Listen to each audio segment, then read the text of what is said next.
Hey everyone. I'm Hannah. For years I believed I was building a life, a future with the man I loved. I thought trust was the bedrock of it all, that loyalty was, well, a given. But then a whisper in the dark, a secret life unraveling, showed me just how wrong I could be. What happened next nearly broke me, but it also taught me who I really was. Hannah. That's my name. The name my husband Marcus once spoke with such tenderness. A gentle caress each morning that made my heart feel safe. His voice soft as the first light of dawn, promising I was his entire world. On quiet nights he'd murmur it into my ear, his breath warm against my skin, and in those moments I truly believed nothing, absolutely nothing, could ever touch us. We were solid, unbreakable. But tonight my name, his utterance of it, sliced through the oppressive darkness of our bedroom in a way that shattered every single one of those illusions. It wasn't spoken with love, not even close.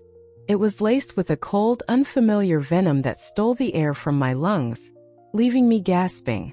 I'd woken up suddenly, in that disoriented way you do in the pitch black of the middle of the night. The space beside me in our bed was cold, disturbingly empty. Marcus was gone. My first thought honestly was innocent. Maybe he was in the bathroom, or perhaps he'd gone downstairs to grab a glass of water. Simple. Mundane.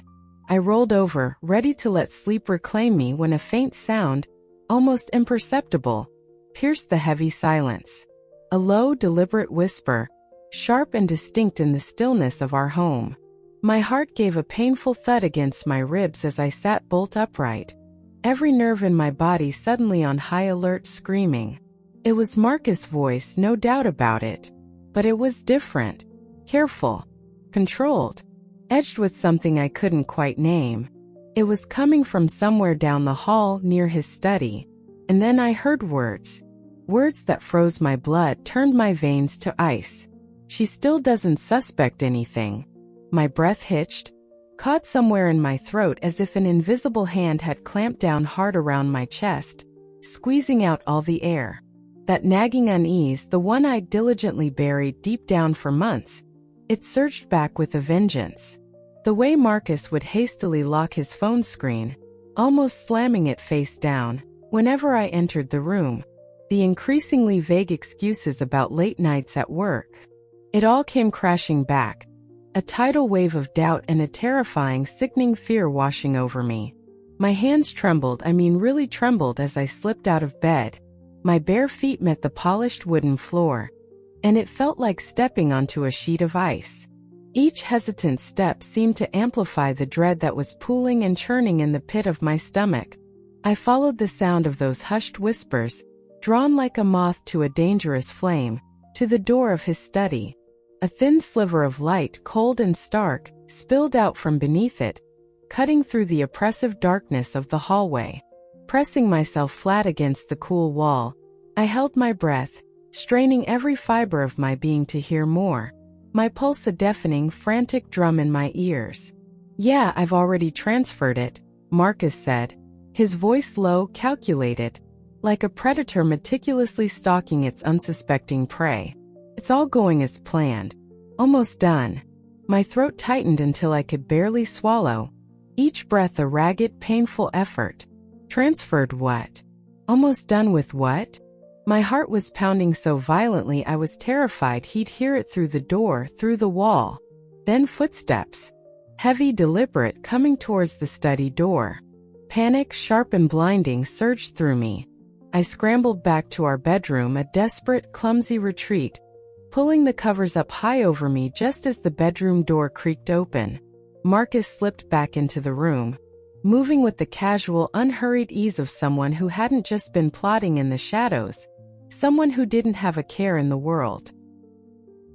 I squeezed my eyes shut, forcing my breathing to remain even shallow, pretending I was deep asleep, even though my mind was screaming, absolutely screaming, with 1,000 unanswered questions.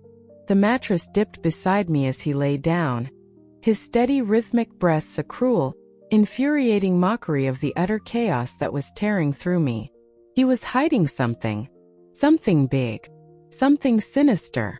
and a chilling certainty settled in my gut. It had everything, absolutely everything, to do with me. The next morning the sun streamed in, painting deceptive stripes of warmth across the bedroom floor.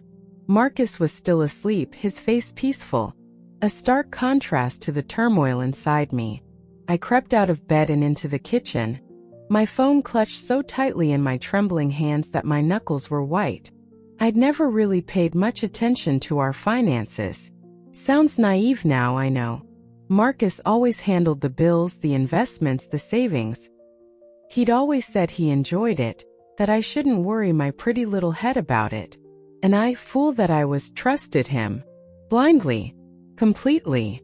But this morning that trust felt like a tightening noose around my neck. I opened our joint banking app, my eyes scanning the recent transactions, each number, each line item, feeling like a fresh stab to my already wounded heart.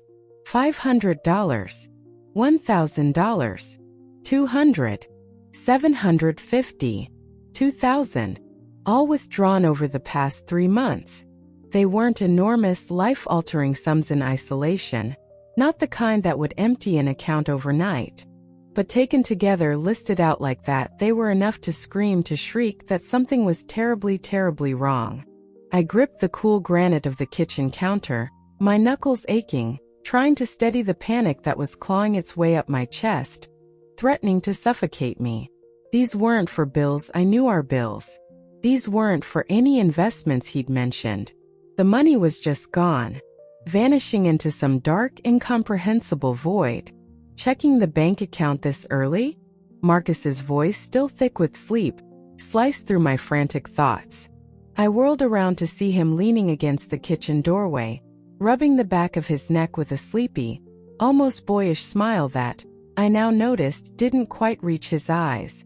There was something cold there, something watchful. But when his gaze flicked down to my phone, a shadow, a flicker of tension crossed his face. It was fleeting, almost imperceptible, but it was there. Undeniable. Oh, just randomly checking, I managed to say, forcing my voice to stay steady, even despite the raging storm inside me. There are a few withdrawals here I don't quite recognize. He sauntered over to the coffee machine, pouring himself a cup with a casual, nonchalant air that felt utterly, completely rehearsed. Oh, those, he said, waving a dismissive hand. Just some small investments I forgot to mention. Nothing to worry about. He took a long sip of his coffee, his eyes deliberately avoiding mine. His smile, when he finally offered one, was a thin, brittle veneer stretched taut over something much darker, something hidden. I searched his face, desperate for a crack in the mask, a tell, any sign of the man I thought I knew. But Marcus, I was beginning to realize, was a master of deception. His charm, the very thing I'd once found so irresistible, was clearly a weapon he wielded with practiced skill. I nodded slowly, pretending to accept his flimsy lie, but a new emotion, cold and hard, began to stir within me. Not just doubt anymore, but a chilling certainty that he was betraying me in ways I couldn't yet even begin to grasp. That evening, the air in our apartment felt thick, charged with unspoken words. I watched him like a hawk, every movement, every glance under scrutiny.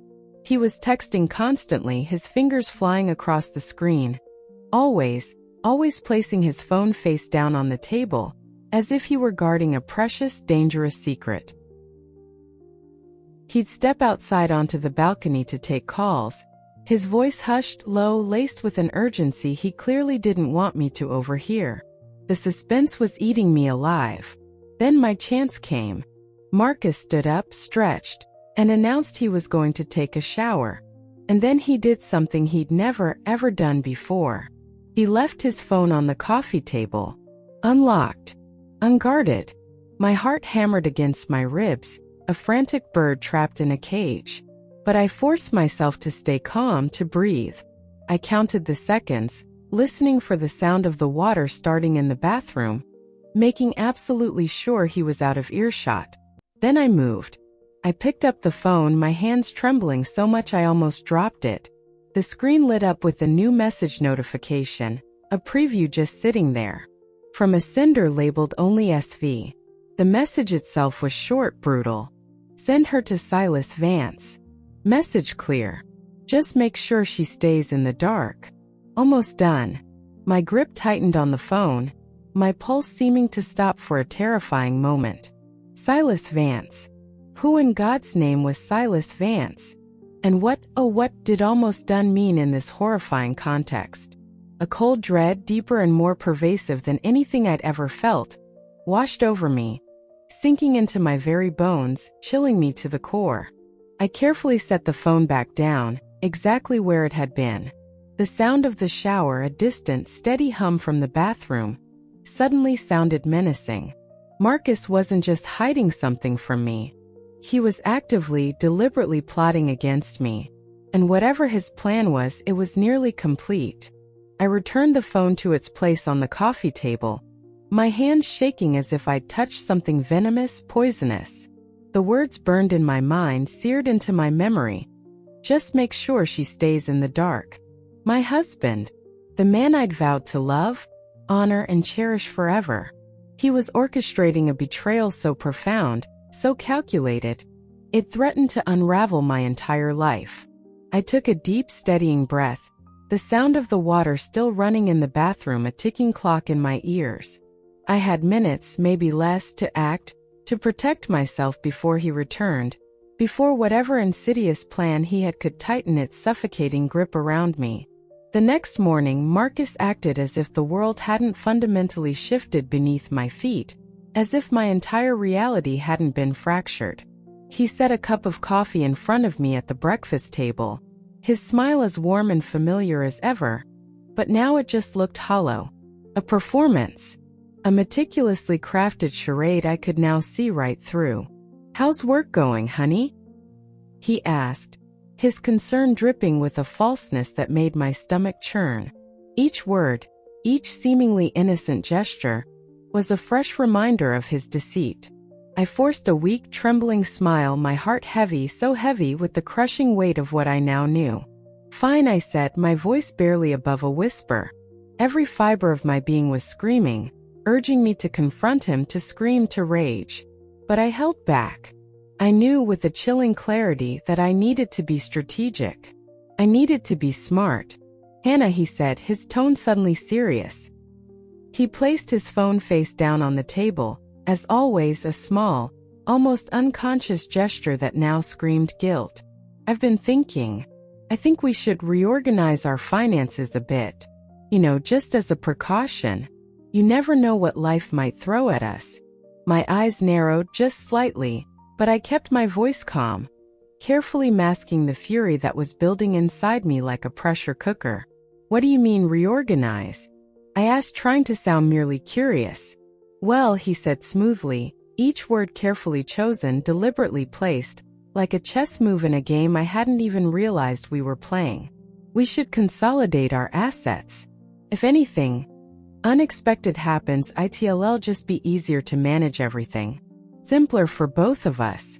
He paused, then added, "I can handle all the paperwork. It'll be quick. All you'll have to do is sign." My grip tightened on my coffee cup, the warmth doing absolutely nothing to thaw the ice that had formed in my veins. I'd been waiting for this moment in a way, sensing his plan slowly, methodically unfolding, like a meticulously set trap. He thought he could manipulate me, make it sound like a simple, logical, responsible step. But I wasn't naive. Not anymore. I smiled, a slow, deliberate nod, my mind racing, calculating. "That sounds reasonable, Marcus," I said, watching his face. A flicker of surprise, quickly suppressed, crossed his eyes. He clearly hadn't expected me to agree so readily, so easily. But he recovered quickly, nodding with that practiced, easy charm. "Great. Of course. I'll have them ready for you soon." I didn't wait for soon. As soon as the front door clicked shut behind Marcus, signaling he'd left for work, I grabbed my phone. My hands were still shaking, but this time it was with a different kind of energy. Adrenaline. Urgency. I called Chloe Davis. Chloe's not just my lawyer. She's one of my oldest, dearest friends, someone I'd known since college, someone I trusted implicitly. My voice trembled with a desperate urgency as I started to speak.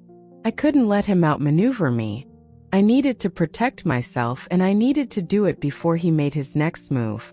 I poured out everything to Chloe, the words tumbling out in a rush, a torrent of fear and disbelief. The whispers in the dead of night, the mysterious withdrawals from our accounts, the chilling cryptic message about this Silas Vance, Marcus Sutton, convenient desire to consolidate assets. Chloe listened in complete silence, her calm, steady presence a lifeline, anchoring me as I felt myself threatening to spin out of control. When I finally finished, my voice hoarse, my throat raw, her voice was steady, but laced with an undeniable urgency. "Hannah," she said, her tone firm, "you need to move your assets. Immediately." I'd been thinking it all night, of course, lying awake in the dark as Marcus slept soundly beside me, his very presence a suffocating betrayal in itself. But hearing Chloe, my practical, no-nonsense lawyer friend, say it out loud so definitively, it solidified my resolve. It turned that paralyzing fear into a desperate need for action. "We'll set up a trust," Chloe continued, her mind already working, formulating a plan. "A revocable living trust, in your name only. We transfer everything of significant value, your personal savings, any investments solely in your name, your share of any jointly held property we can legally separate now, into it. Once it's in the trust, Marcus won't be able to touch a cent of it, not without a protracted legal battle he's unlikely to win, especially if he's the one initiating a divorce under duplicitous circumstances." "Do it," I said, my voice surprisingly firm, despite the fear that was still gnawing at my heart, the crushing weight of potentially losing everything I'd worked so hard for pressing down on me. "Do whatever it takes." In less than 3 days, 3 frantic, stressful, sleep-deprived days, Chloe worked miracles. We finalized everything. The down payment I'd made on our apartment from my own pre-marriage savings, my personal savings accounts, my investment shares from before we were married, even some valuable family heirlooms. All of it was meticulously documented and transferred, protected under the umbrella of the newly formed trust. Locked away from Marcus's greedy, grasping reach. No matter what he tried now, no matter what papers he slid across the table for me to sign, he couldn't take those things from me. For days later, he came home from work early. He sat across from me at the dining room table, the same table where we'd shared so many meals, so many dreams. He had an air of quiet importance about him, a forced solemnity, and his eyes glinted with a confidence, a certainty that made my stomach churn with a mixture of dread and, dare I say it, a little bit of anticipation. I knew instinctively that the moment had arrived. "Hannah," he began, his voice measured, carefully modulated. He placed a thick stack of documents on the polished wood surface between us. "We need to have a serious talk." I eyed the papers, my heart steady, surprisingly calm, despite the maelstrom of emotions churning within me. I was ready. "What is it, Marcus?" I asked, my voice even. "I want a divorce," he said, his voice calm, almost gentle, but utterly rehearsed, as if he'd practiced these exact words 100 times in front of a mirror. "I think it's for the best. We've grown apart. I don't want things to get any more tense or difficult than they need to be." I raised an eyebrow, deliberately showing no surprise, no shock, though deep inside, my heart ached with a profound sadness at the finality of it all, the death of the future I thought we'd had. "Really?" I said softly. He hesitated for just a split second, a tiny, almost imperceptible crack in his carefully constructed facade. Then he pressed on, regaining his composure. "Yes, it's better this way. For both of us." I stayed silent, letting the moment stretch, letting the silence hang heavy in the air, letting him feel the full weight of his own words, his own decision. Then, slowly, deliberately, I pushed the stack of papers back across the table toward him. "Before we talk about this," I said, my voice quiet but firm, "there's something you should know." He frowned, a flicker of confusion, then annoyance in his eyes. His confidence seemed to waver just a little. "What is it?" I met his gaze directly, holding it, my voice clear and deliberate, each word a carefully aimed dagger. I've already moved all my significant personal assets. The air in the room thickened instantly, the tension suddenly heavy, suffocating, like a storm cloud about to burst. Marcus froze, absolutely froze. His eyes widened just slightly and his jaw tightened, a muscle twitching, as the full realization of what I just said began to hit him. What? He finally managed to choke out, his voice hoarse. You can't take anything from me anymore, Marcus, I continued, my tone unwavering, though inside, my heart was pounding with a potent mix of residual fear and a burgeoning, exhilarating triumph. Everything of value that was mine before, and my separable share of what we accumulated, it's all legally protected. The down payment on the apartment, my savings, my premarital investments, they're all secure. In a trust. Untouchable by you. Marcus was silent, utterly silent, his face a mask of disbelief rapidly contorting into barely contained rage. His hands clenched into tight fists on the tabletop, his knuckles white. He hadn't seen this coming. Not even for a second. And the look of pure, unadulterated shock in his eyes. Oh man, that was a small, deeply satisfying victory in itself. I stood up slowly, meeting his stunned, furious gaze with a calm, almost gentle smile, though inside, I was trembling with the sheer weight of what I'd done, the finality of it. You were right about one thing, Marcus, I said softly. No one can ever truly predict what's going to happen, can they? He didn't respond, but I could see his mind racing, furiously calculating, desperately searching for a way to regain control, to salvage his meticulously laid plan. It didn't matter. The power for the first time in a long time had shifted. And for the first time in this whole sorry mess, I was the one holding the cards. Marcus didn't speak for a full minute, maybe longer. He just sat there, gripping those divorce papers so tightly his knuckles were bone white. His anger was palpable, a living thing in the room, a storm brewing just behind his eyes. But he fought, I could see him fighting to maintain some semblance of his composure, as if he somehow still held the upper hand. I, on the other hand, calmly adjusted the sleeve of my sweater. My heart was still pounding, a wild drumbeat against my ribs, with a chaotic mix of triumph and a lingering deep-seated fear. The weight of his betrayal, the sheer audacity of it, still felt heavy in my chest. Well, I said, my voice deliberately light, if there's nothing else, I think we're done here. He took a deep, shuddering breath, forcing a smile that didn't even come close to reaching his eyes. It was the smile of a predator, cornered but still dangerous, still capable of lashing out. We'll see each other in court, Hannah, he said, his voice low and sharp, each word cutting like a tiny shard of glass. And you won't get away with this easily. This isn't over. I allowed myself a small, knowing smirk, holding his gaze, refusing to let him see the flicker of fear his words still managed to spark deep inside me. Then go ahead and try, Marcus, I challenged quietly. I walked out of the dining room, out of that space that now felt tainted, a surge of undeniable victory, heady and potent, coursing through me. But I knew deep down that this battle was far from over. Marcus wasn't the type to just give up. 3 days later, a thick, official-looking envelope arrived by courier. From Marcus' newly retained, very expensive-looking law firm. It was a formal divorce petition. And the demands... Oh, the demands.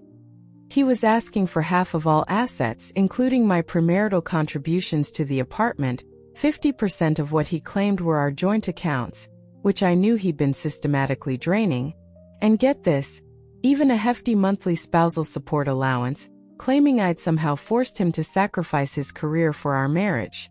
I laughed. A bitter, incredulous laugh that echoed in the suddenly too empty apartment. The sheer, unmitigated audacity of his lies, it cut deeper than I expected, even after everything.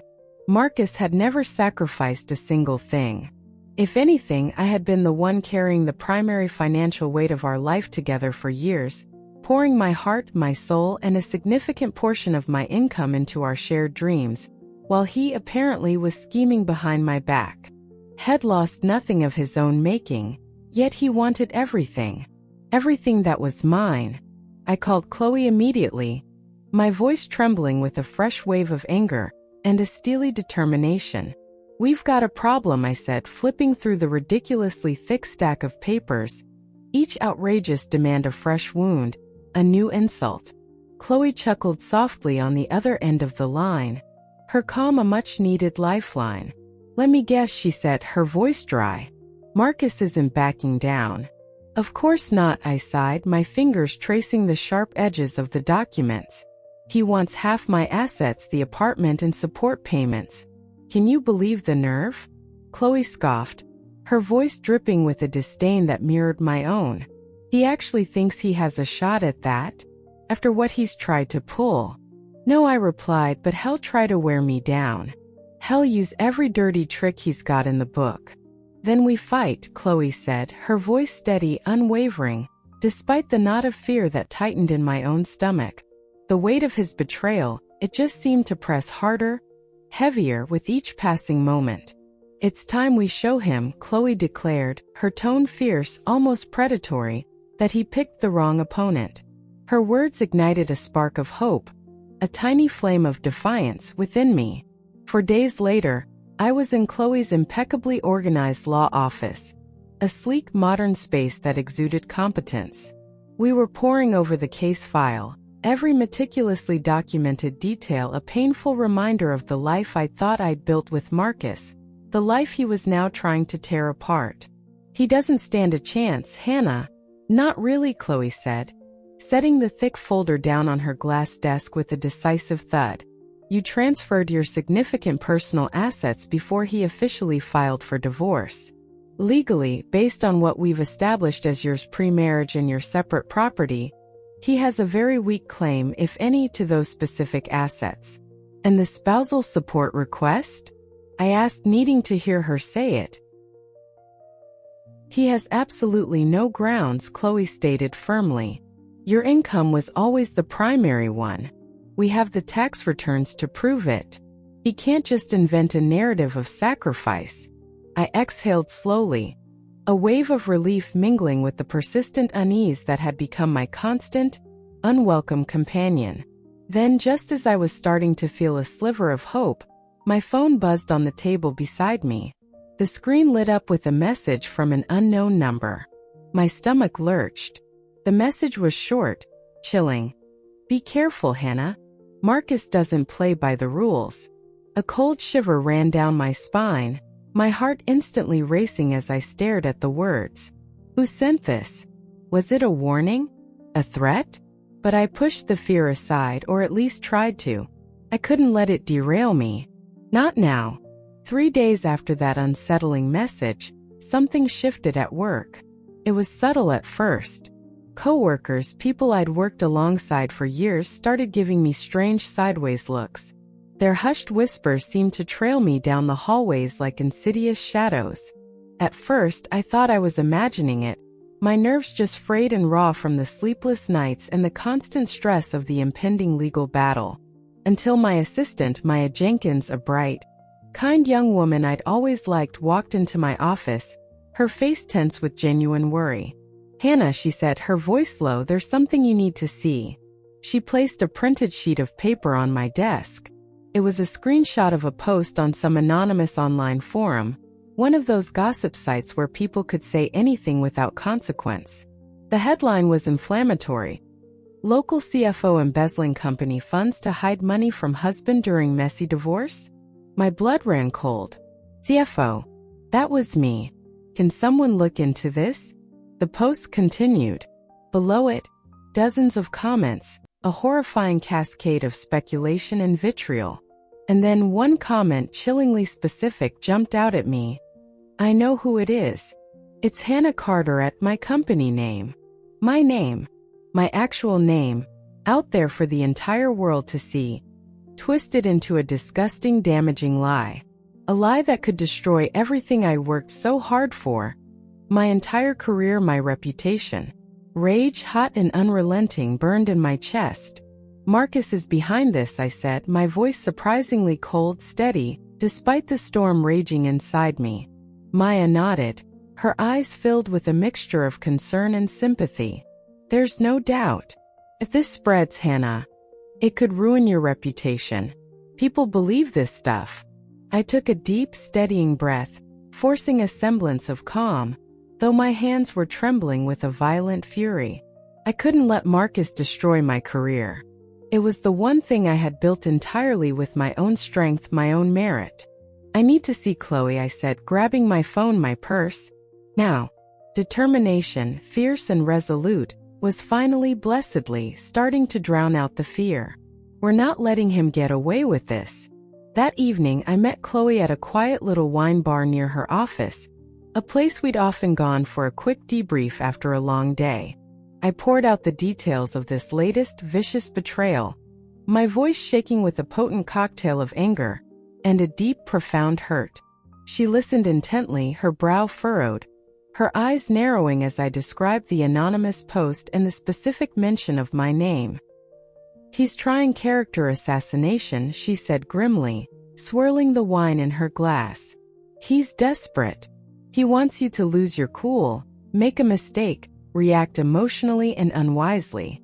I said, my voice firm, resolute, though my heart ached with the sheer weight of Marcus's relentless, cruel attacks. "I absolutely will not give him that satisfaction. So what's the plan?" Chloe's eyes glinted with a steely resolve. "First," she said, setting her glass down with a decisive click, "we send a strongly worded cease and desist letter directly to Marcus and his attorney. We make it clear that if he or anyone reasonably believed to be acting on his behalf spreads one more lie, one more piece of defamatory material, we sue. Not just for defamation, but for intentional infliction of emotional distress and tortious interference with your professional reputation. We hit him where it hurts." I felt a spark of hope, a small fire igniting within me, burning away some of the fear, the helplessness. Marcus thought he could break me with lies, with whispers in the dark. He was about to find out just how wrong he was. I nodded, my jaw set, my resolve hardening.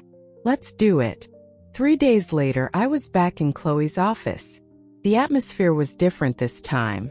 She didn't greet me with her usual reassuring smile. Instead, her expression was grave. She slid a newly arrived document across the polished mahogany table towards me. "Marcus just filed a new lawsuit," she said, her voice quiet, serious. "He's accusing you of financial fraud." I froze, my heart plummeting into my stomach, the air rushing out of my lungs. "What? Fraud? On what grounds?" "He claims you embezzled money from your supposedly joint accounts before transferring your personal assets into the trust," Chloe explained, her tone calm but undeniably tense. "And he's not alone this time. There's a co-plaintiff." I opened the file with trembling hands, my eyes scanning the dense legal jargon until they landed on a name that sent an icy shiver of recognition, of pure dread down my spine. Silas Vance. The name from that cryptic text message on Marcus's phone. Marcus had an accomplice. Someone actively, knowingly working with him to try and tear me down, to destroy me. Who is Silas Vance? I asked, my voice dry, raspy, barely masking the fear that was clawing at my insides. Chloe crossed her arms, her expression grim, her lips a thin, hard line. "He's known in certain circles. Let's just say he has a reputation for creating very convincing, but ultimately fake financial documents. He's been tied to several messy lawsuits in the past, allegations of forgery, but no one's ever managed to pin him down with concrete, irrefutable evidence. He's slippery."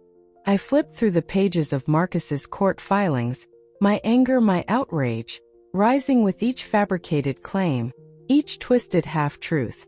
Pages and pages of supposed transaction records, statements, all designed to paint me as a thief.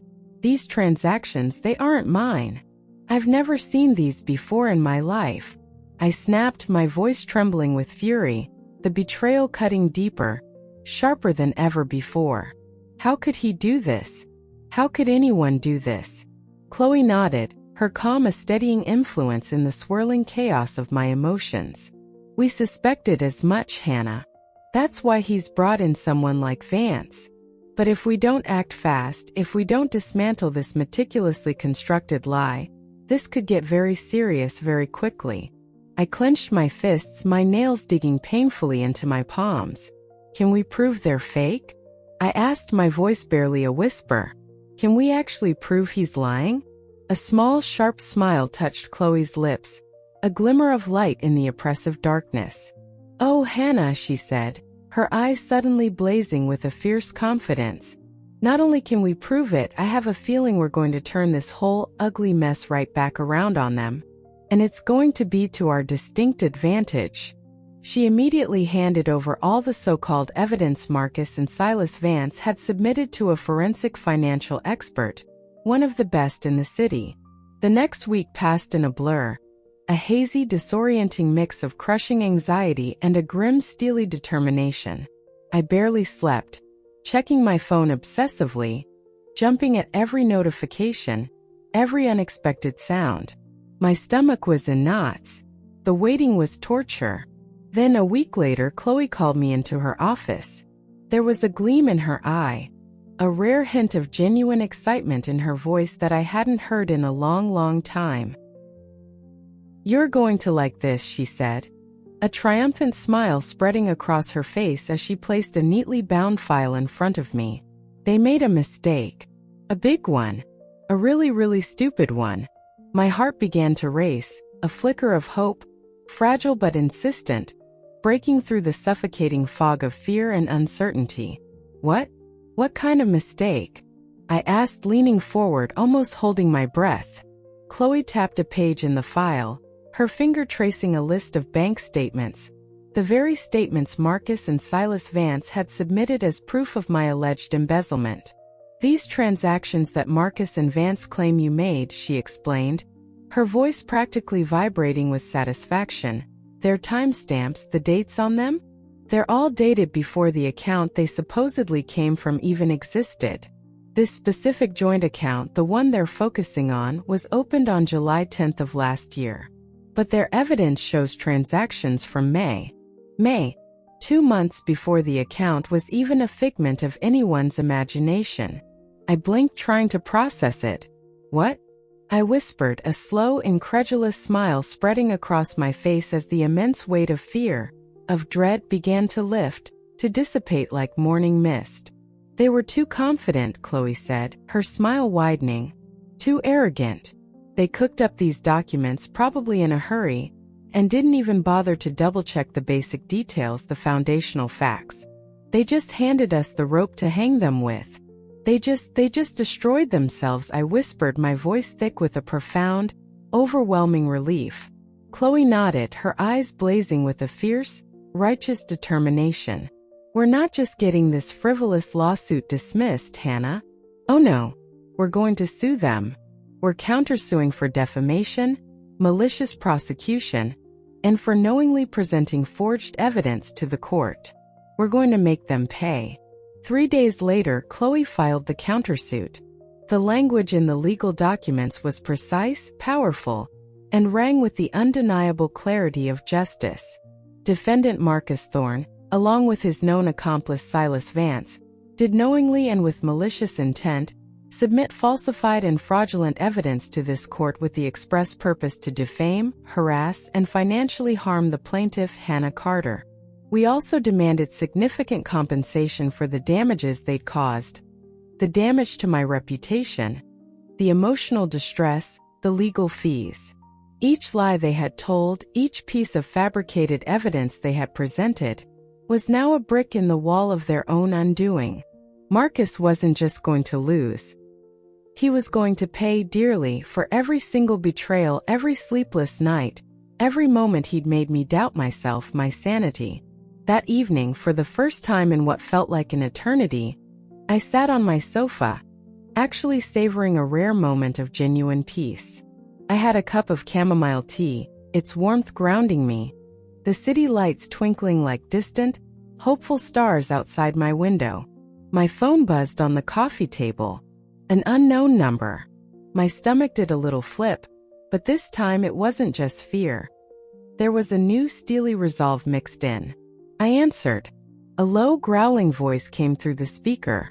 "You think you're so smart, don't you, Hannah?" I smirked, a small, almost imperceptible smile playing on my lips. My heart was steady, calm, despite the familiar venom in his tone. "Hello, Marcus," I said coolly. "I take it you got the notice from your lawyer, then?" "I swear, Hannah, you're going to regret this," he seethed, his voice dripping with a desperate, impotent rage. "You have no idea who you're messing with. Silas Vance is not someone you want to cross."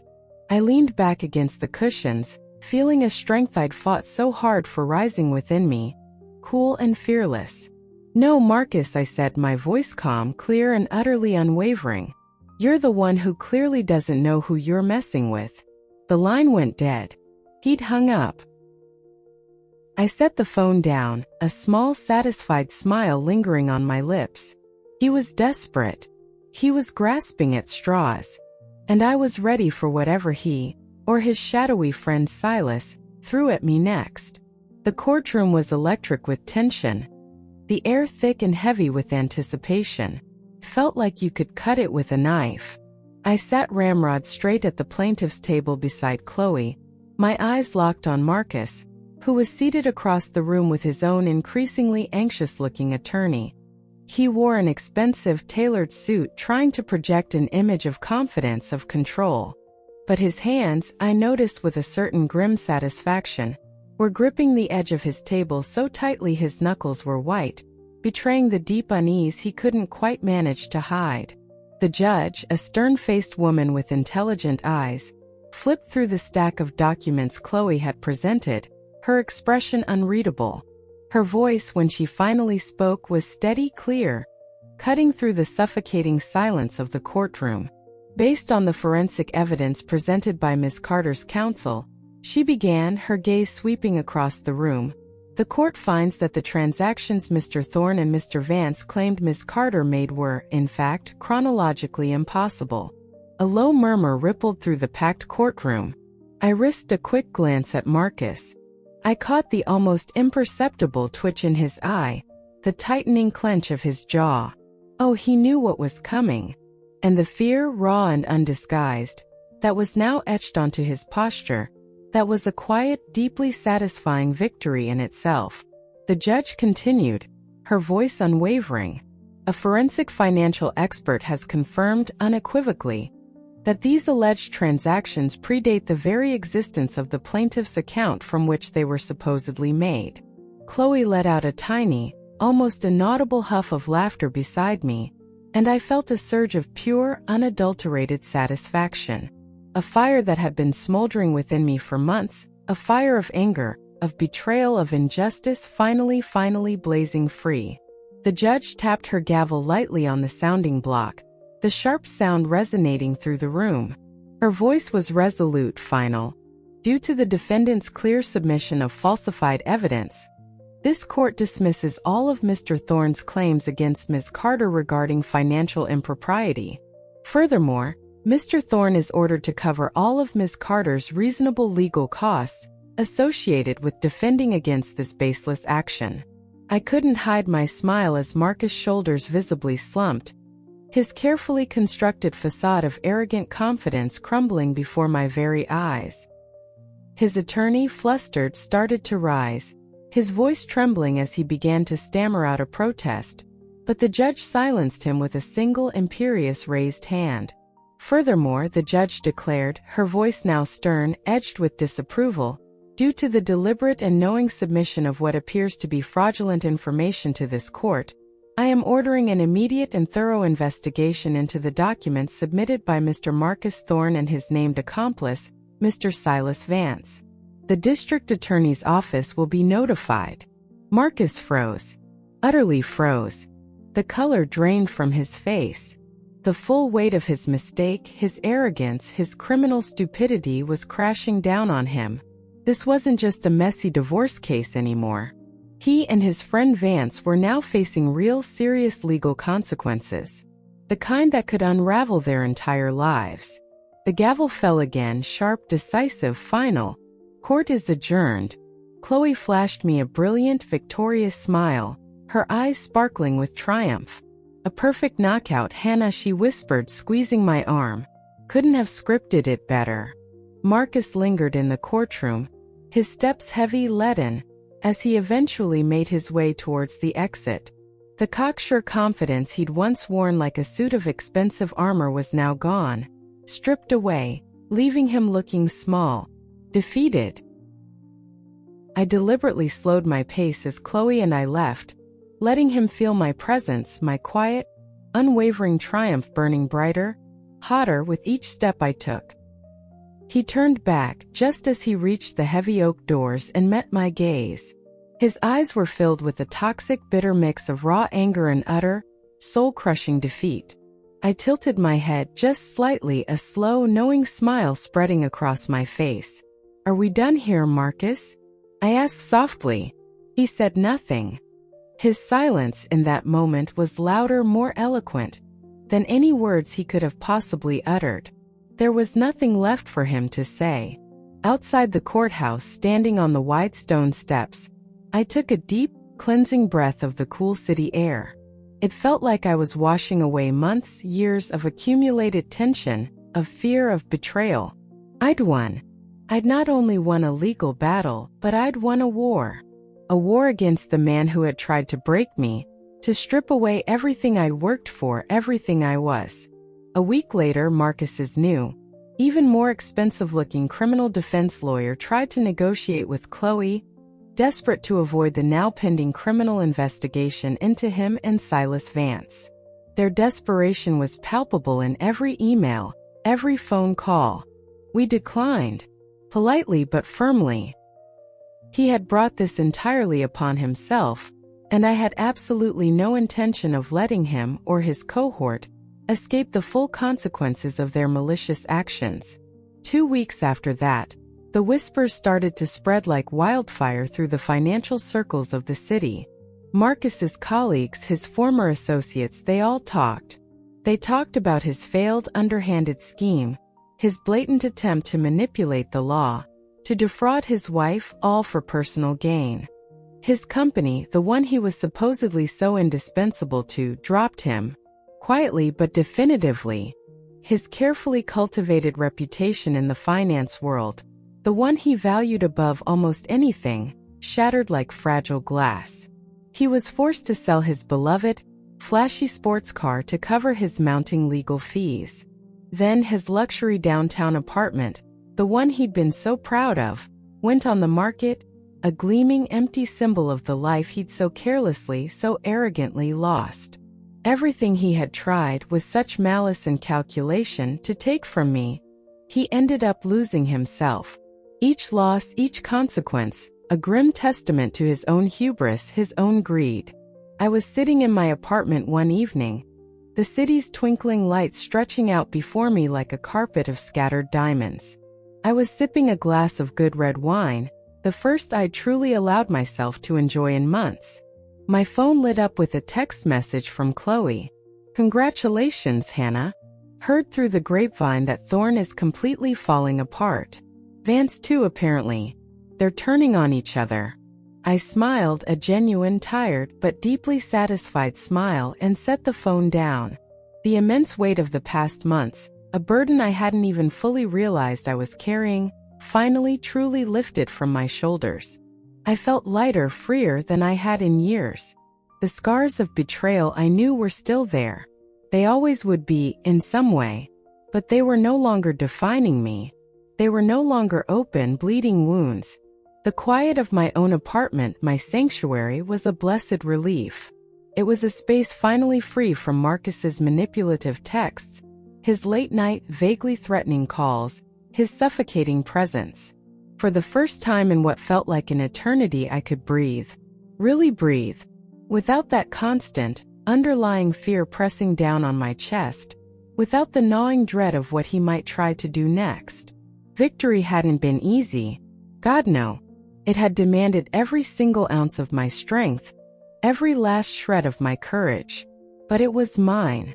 In every way. Marcus had lost everything. His career, his reputation, his assets, his freedom potentially on the line. But I had kept what was rightfully legally mine. And in the process I had emerged stronger, more resilient than I had ever been. That night, Chloe insisted we celebrate.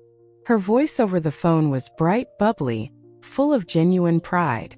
We met at a chic rooftop bar, a place with stunning panoramic views of the glittering city skyline. My closest friends were there, Chloe of course, and Olivia Chan, another old friend whose warm empathy had been a quiet comfort throughout this whole ordeal, and a few others who had stood by me, unwavering, through the darkest, ugliest days.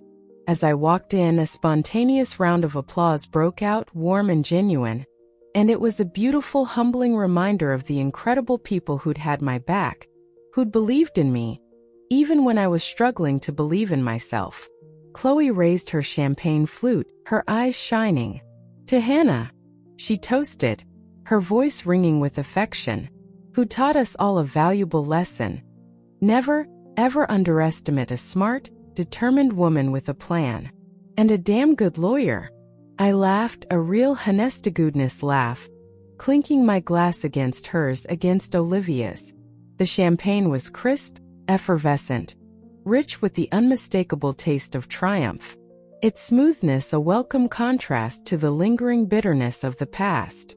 Olivia tilted her head, her dark eyes warm with that characteristic empathy of hers. So, Hannah, she asked softly, how does it actually feel? Knowing he has nothing left, knowing you've won? I set my glass down, a soft, thoughtful smile forming as I searched for the right words. Relieving, I said finally, my voice steady but thick with emotion. Immensely relieving. But more than that, it feels like freedom. Real freedom. Like I've painstakingly taken back every single piece of myself that he tried to steal, that he tried to diminish.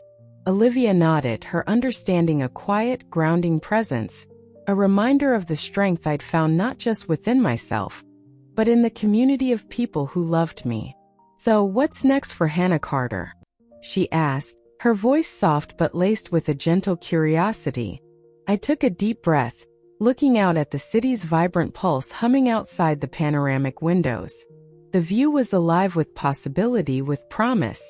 Enjoying life, I said, a wide, genuine smile finally breaking through, unforced and bright. Building things that matter. And never, ever letting anyone have that kind of power over me again. Glasses rose in agreement all around our table, cheers echoing through the sophisticated ambience of the bar. A celebration not just of my victory, but of the resilience, the quiet strength that had carried me through. After the celebration, I walked alone for a while, not ready to go home just yet. I found myself on the waterfront promenade, the city lights reflecting like shattered jewels on the dark, smooth surface of the water. A cool October breeze, crisp and invigorating, brushed against my skin. I pulled my coat a little tighter around me, not really from the cold, but more to savor every single second of this newfound freedom. This precious moment of being wholly, completely, and unapologetically my own. My heels clicked softly, rhythmically on the stone pavement, a quiet soundtrack to my thoughts. My phone buzzed in my pocket. An unknown number flashed on the screen. I knew with a weary certainty who it was. This isn't over, his text would probably read, or some other desperate last-gasp attempt at control, at intimidation. I smirked. Without a moment's hesitation, I tapped the number and hit block. The action felt final. Empowering. He had no power over me anymore. No hold on the life I had so painstakingly, so fiercely reclaimed.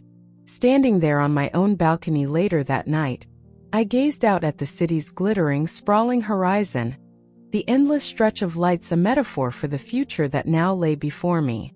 The air felt fresher, lighter, as if I'd finally shed a heavy, invisible burden I'd been carrying for far, far too long. My story with Marcus, that chapter of my life, was well and truly over. Its final lines had been written not in his deceit, but in my victory, in my resilience. I'd won.